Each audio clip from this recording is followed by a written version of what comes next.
Afternoon. And I'm also going to keep my remarks very brief, but I'm going to be discussing the public safety package and the inaction that we've seen by House Democrats, the Democratic Party more broadly.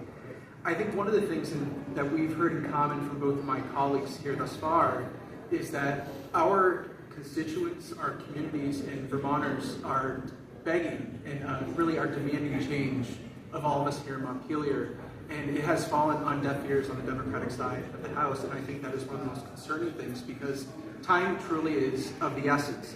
When you look at House Bill H411, which is the governor's proposed omnibus to address some of the public safety concerns that we're seeing in our community, it has, like other bills that you just heard, has remained on the wall.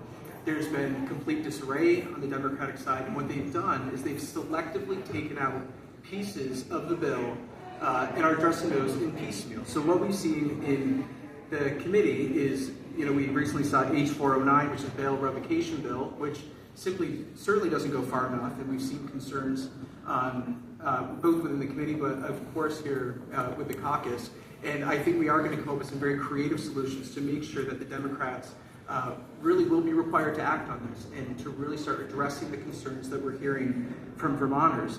Additionally, we saw a bill come out on recidivism and the definition thereof. House Judiciary and the chair punted this over to House Corrections, and they most likely aren't going to be taking it up at all. And most notably, you saw H2 last week, where Republicans, my colleague Representative McGuire, offered a really compelling amendment to H2 to really address raise the age, which is one of the biggest concerns that we hear in our communities, both big and small, across the state.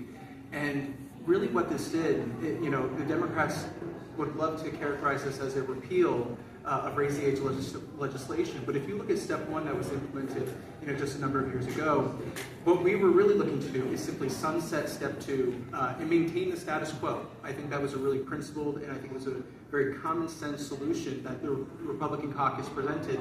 And you saw that it was voted unanimously upon by our caucus and even had Democratic support. So I think the question that we have for Democratic leadership is, when will the party start acting? When will we start providing solutions to Vermonters that are desperate for some kind of change here in the state? And the simple answer is that we cannot wait until 2026 and further elections for change to happen here in the state.